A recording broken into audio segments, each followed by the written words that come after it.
Ever wonder how a catchy tune turns into an unstoppable chart topper?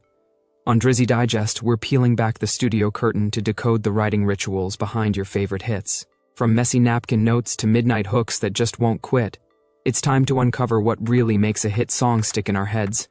And who knows, maybe you'll find your own groove along the way. In a dimly lit Toronto studio, far from the glare of sold-out arenas and flashing cameras, Aubrey Drake Graham paces rhythmically, phone in one hand, notebook in the other. The air pulses with anticipation. The birthplace of his greatest hits isn't the stage, but this sanctuary of sound and solitude.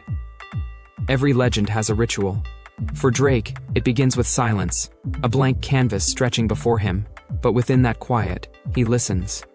To voicemails left by friends, snippets of conversations replayed in his mind, even the distant hum of city life outside his window.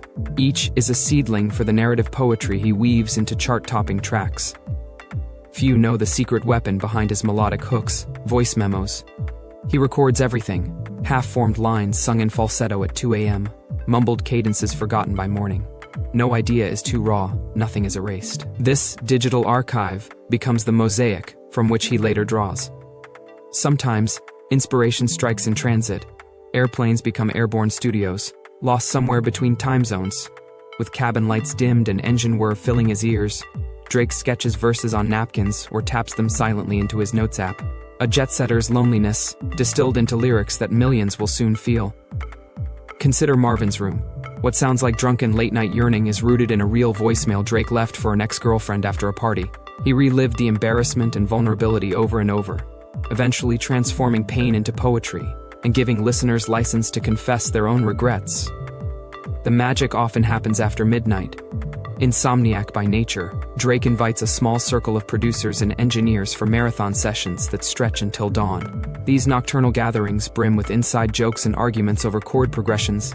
Their creative friction is audible in every finished track. He is obsessed with rewriting until the rhythm fits not just the beat, but also his emotional pulse at that exact moment. Friends say he'll rework a line 50 times if it means extracting a deeper truth, an unexpected word choice unfurling new meaning. Some tracks are born from competition. In an unpublicized story, Drake once challenged himself to write a complete verse for Non-Stop before producer Tay Keith could finish building the beat, a race against time that infused the song with restless urgency. His biggest hits sometimes start as failures.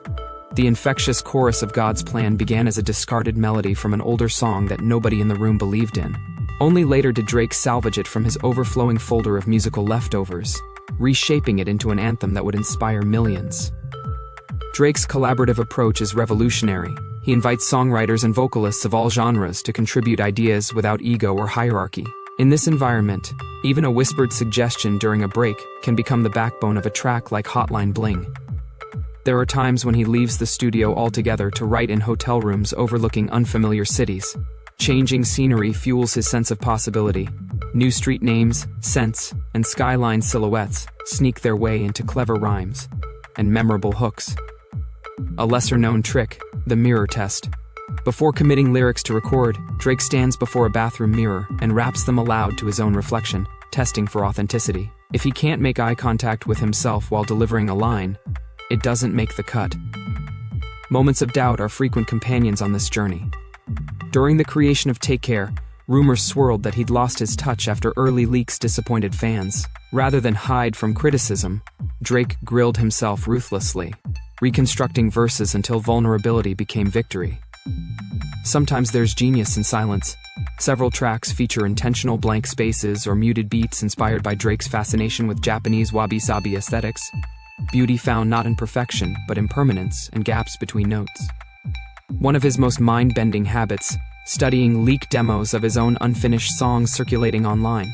Instead of being angered by leaks, he listens carefully to what fans respond to most enthusiastically, reverse engineering feedback before songs are even officially out. If you enjoyed these Drake gems, hit like and subscribe for your daily Drizzy Digest.